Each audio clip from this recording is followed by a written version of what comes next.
अगर तुमने अभी तक पार्ट 1 नहीं देखा है तो उसकी लिंक तुम्हें डिस्क्रिप्शन में मिल जाएगी, उसको जाके देख लो। और इस पार्ट से स्टोरी बहुत ही ज्यादा ब्रूटल एंड डार्क हो जाएगी। So let's dive into the story. Re Zero starting life in another world part 2। Subaru की आंख खुलती है और उसे एहसास होता है कि उसने फिर से रिटर्न बाय डेथ कर लिया है। वो अपने ड्रैगन कैरेज में है बेट्रिस के साथ और सामने है वही खतरनाक बीस्ट कोट्स एंड बेयर्स। लेकिन यहाँ पे प्रॉब्लम यह है कि सुबारू को याद ही नहीं कि वो पिछली बार कैसे मरा। उसको सिर्फ इतना याद है कि एक वाइट रोशनी उनके सामने आई थी और उसके बाद का उसे कुछ भी याद नहीं है। एंड सारी की सारी चीजें पिछली बार की तरह ही हो रही थी। मिली जो कि उन्हें बचाने की कोशिश कर रही है, उनका ग्राउंड ड्रैगन फिर से डर के मारे चिल्ला जाता है और सारे के सारे विच बीस्ट अलर्ट हो जाते हैं। एमिली अपने आइस मैजिक से लड़ रही होती है और राम गाड़ी चला रही होती है। सुबारू को पता है कि अभी टावर के पास जाएंगे तो हम सारे मारे जाएंगे, इसलिए वो बोलता है कि टावर की तरफ मत जाओ। सुबारू के कहने पे वो सब रास्ता बदलते तो हैं, लेकिन उनकी तरफ एक बड़ी सी लाइट बीम आ रही होती है। मिली जो कि बड़े बड़े सैंड अर्थ बॉम्ब्स को कंट्रोल करके लड़ रही होती है, उस बीम के लगने की वजह से उनके 2 टुकड़े हो जाते हैं। इन सब के बीच सुबारू और बेट्रिस अपनी गाड़ी से अलग हो जाते हैं और बचता है उनके साथ उनका ग्राउंड ड्रैगन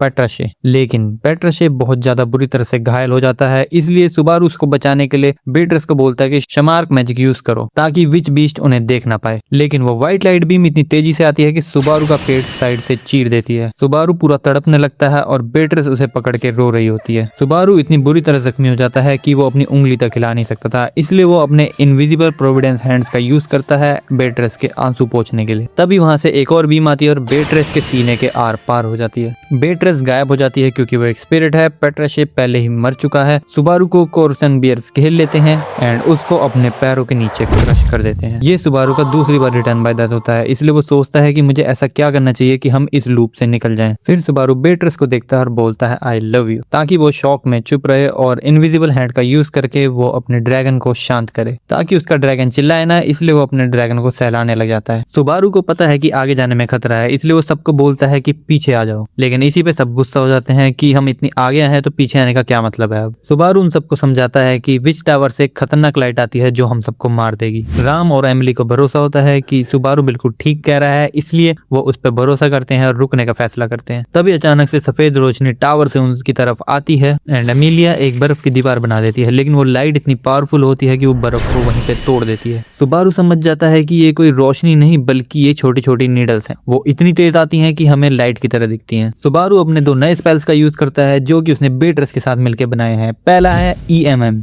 एब्सोल्यूट डिफेंस।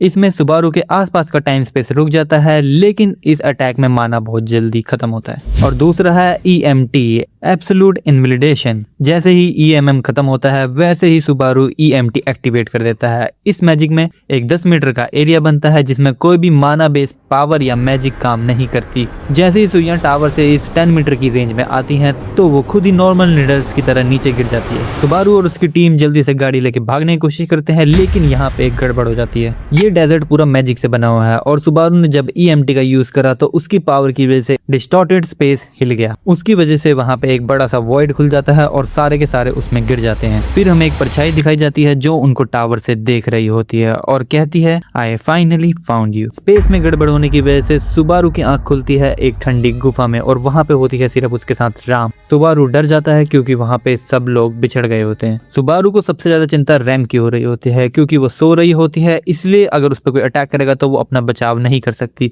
लेकिन राम उसे डांटते हुए कहती है कि शांत हो जाओ क्योंकि रैम अभी जिंदा है, क्योंकि राम उसकी हार्ट बीट को महसूस कर सकती है। फिर अचानक से उन्हें अपनी तरफ आती हुई एक रोशनी दिखती है जो होती है एनेस्थेसिया और सुबारू की ग्राउंड ड्रैगन पेट्राशे। अब चारों मिलकर गुफा से बाहर निकलने का रास्ता ढूंढते हैं। चलते चलते उनके सामने 2 रास्ते आ जाते हैं। राइट साइड से उन्हें बहुत ही ज्यादा खतरनाक और गंदी फीलिंग आ रही होती है जिसमें उनका दिल और दिमाग उनसे कह रहा होता है कि उस तरफ मत जाओ। लेकिन सुबारू को अपने अंदर कुछ अजीब महसूस होता है। उसे राइट साइड को देखकर बहुत ज्यादा खुशी हो रही होती है, शायद ये उसके विच फैक्टर की वजह से था, लेकिन डर के मारे वो सब लेफ्ट रास्ता चुनते हैं। कई घंटे चलने के बाद उन्हें एक जलने की स्मेल आ रही होती है और सुबारू आगे बढ़ के चेक करता है, लेकिन वो एक ढलान से नीचे गिर जाता है। नीचे गिरते ही उसे बहुत ज्यादा बदबू आ रही होती है। उसे पता चलता है कि वो लाशों के ऊपर गिरा है। वहाँ उसको एक अजीब ही मॉन्स्टर दिखता है जो होता है सेंचुरर। ये बिल्कुल आधा घोड़ा और आधा इंसान जैसा था जो कि देखने में बहुत ही डरावना था। इसका सर नहीं था, उसकी जगह पे एक हॉर्न था और इसका मुंह इसके पेट की जगह पे था। इसके पेट के मुंह में इतने बड़े बड़े दांत होते हैं कि किसी को भी कच्चा चबा जाए, और साथ ही साथ इसके पूरे शरीर से आग निकल रही होती है। सुबारू कुछ कर पाता उससे पहले ही वो बीच बीच उस पर अटैक कर देता है और एक आग का गोला फेंकता है। सुबारू सीधा वहीं पे जिंदा जलने लग जाता है, उसकी स्किन जलने लगती है और उसकी आंखें सफेद हो जाती हैं। इतने भयानक दर्द में सुबारू को किसी के चिल्लाने की आवाज आती है और वो होती है रैम, लेकिन तब तक सुबारू मर चुका होता है। सुबारू का तीसरी बार रिटर्न बाय डेथ। सुबारू फिर से उसी गुफा में जिंदा होता है जहाँ पे सुबारू को रैम मिलती है। सुबारू को याद है कि मैं पिछली बार कैसे मरा था, इसलिए वो राइट रास्ता नहीं चुनता, इस बार लेफ्ट रास्ता चुनता है। चलते चलते बार बार सुबारू पर राम चिल्ला रही होती है और ताने मार रही होती है। राम बार बार अपनी जीभ से अजीब सी आवाज निकाल रही थी और सुबारू को बहुत ज्यादा गुस्सा आ रहा था क्योंकि वो आवाज उसके कानों में चुभ रही थी। धीरे धीरे रास्ता और भी ज्यादा छोटा होने लगा और सुबारू के सब्र का बांध टूट गया। उन दोनों के बीच एक भयानक लड़ाई स्टार्ट हो गई। रैम कहती है कि सुबारू को सिर्फ बेट्रेस और एमिलिया की चिंता है। सुबारू को सिर्फ दिखावा करना आता है और उसे रैम से थोड़ा सा भी प्यार नहीं है। अगर असलियत में रैम मिल भी जाए तो भी सुबारू उसे नहीं बचाएगा। फिर वो सुबारू को धोखेबाज कहती है और सुबारू को बहुत ज्यादा गुस्सा आता है। फिर सुबारू का दिमाग गुस्से से फटने लगता है और वो अपने होश खो देता है, इसलिए वो अपने इनविजिबल प्रोविडेंस हैंड्स का यूज करता है और रैम को पेट्राशे से उतार कर नीचे सैंड में पटक देता है। रैम को समझ नहीं आता कि किसने मारा क्योंकि उसको उसके इनविजिबल हैंड दिखाई नहीं देते। वो रैम को नीचे गिराकर अपने दोनों हाथों से उसकी गर्दन को पकड़ लेता है और उसका गला दबाने लगता है। गुफा इतनी शांत थी कि वहां पे सिर्फ उसकी गर्दन की हड्डी टूटने की आवाज आ रही थी। रैम बहुत ज्यादा तड़पने लगती है और सुबारू अपने इनविजिबल हैंड्स का यूज करके उसके हाथ पैर पकड़ लेता है ताकि वो हिल ना सके।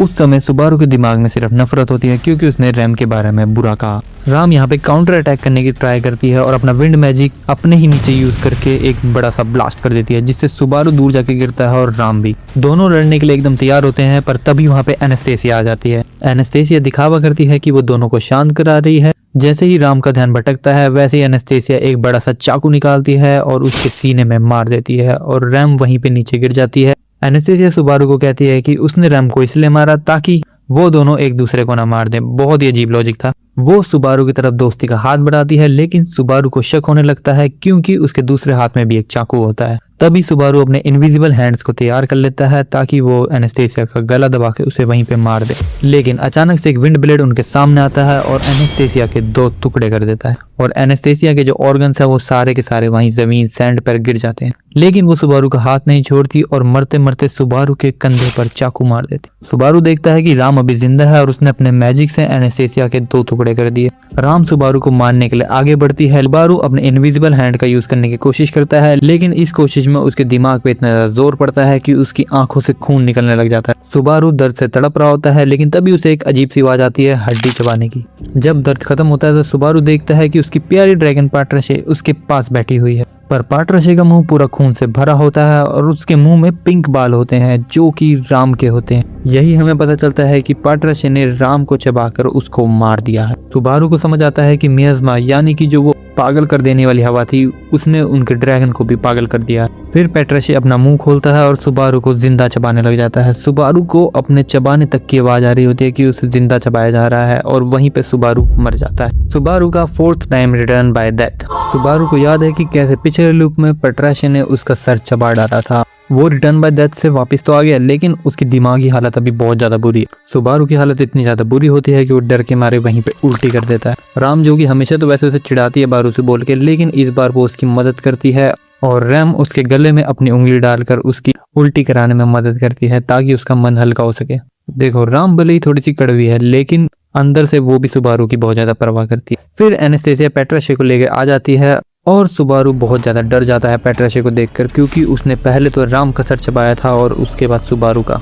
थोड़ा आगे चलने के बाद फिर से राइट और लेफ्ट वाला रास्ता आ जाता है। राइट साइड पे यहाँ पे भयानक मियाज़मा है जो कि विच एनर्जी को कैरी करता है जिससे उनका दिमाग पागल हो सकता है। लेफ्ट साइड पे सेंचुरर है जो कि एक आग उगलने वाला मॉन्स्टर है मगर जिसके बारे में सिर्फ सुबारू को पता है। सुबारू और रैम दोनों एक साथ फैसला लेते हैं कि हम लेफ्ट की तरफ जाएंगे क्योंकि पागल होने से अच्छा है कि हम मॉन्स्टर का सामना कर लें। सुबारू राम और एनास्टेसिया को पहले ही सेंचुरर के बारे में सब कुछ बता देता है कि वो आग उगलता है और उसका मुंह उसके पेट की जगह पे है। सेंचुरर को देख के सुबारू एक चीज रियलाइज करता है कि उसके पास आंखें नहीं है, इसलिए वो सुनकर अटैक करता है। सुबारू एक पानी की बोतल दूर की तरफ फेंकता है और सेंचुरर का ध्यान भटकाता है। वो चुपचाप निकल ही रहे होते हैं लेकिन सेंचुरर उन्हें पकड़ लेता है और एक फायरबॉल से उनके ऊपर अटैक कर देता है। सेंचुरर उस अटैक के बाद इवॉल्व कर जाता है, जैसे कि उसके 2 की जगह 4 हाथ आ जाते हैं, 4 की जगह 8 पैर हो जाते हैं और वो आग के अलग अलग हथियार भी बना सकता है, जैसे कि स्वॉर्ड, हैमर। सुबारू दर्द से तड़प रहा होता है इनविजिबल प्रोविडेंस यूज करने की वजह से, और पट्राशे बहुत ज्यादा जख्मी हो जाता है। तभी रैम सुबारू के सामने आ जाती है उसे बचाने के लिए और कहती है रैम बहुत ज्यादा रोएगी अगर तुम्हें कुछ हुआ। अगर देखा जाए तो रैम अभी उस बहन के लिए लड़ रही है जिसको वो याद भी नहीं करती, मतलब उसको अपनी बहन के बारे में कुछ याद नहीं है, लेकिन वो अंदर की जो गट फीलिंग है वो उसको पता है। जब सेंचुरर रैम और सुबारू को खत्म करने ही वाला होता है, तभी वहां पे नीडल अटैक होता है, एक बहुत खतरनाक, और वो अटैक इतना खतरनाक था कि उस मॉन्स्टर के चिथड़े उड़ जाते हैं। लेकिन मॉन्स्टर रीजनरेट करने की कोशिश करता है और वो अटैक्स और ज़्यादा तेज और ज़्यादा खतरनाक हो जाते हैं, और एक टाइम ऐसा आता है कि वो मॉन्स्टर रीजनरेट नहीं कर पा रहा था और वो पूरा डिस्ट्रॉय हो जाता है। धमाके के बाद अंधेरी गुफा में किसी के चिल्लाने की आवाज़ आ रही होती है और एक लड़की सुबारू के पास आ रही होती है। वो सुबारू को देखकर अजीब सी मुस्कान देती है और कहती है आई फाउंड यू। अब ये लड़की कौन है, इनकी दोस्त या दुश्मन, और सुबारू औरों के साथ अब क्या होगा ये जानेंगे हम पार्ट 3 में। तो वीडियो अच्छी लगी है तो लाइक, सब्सक्राइब और कमेंट करना मत भूलना, और मैं मिलूंगा आपसे अगली वीडियो में, तब तक के लिए।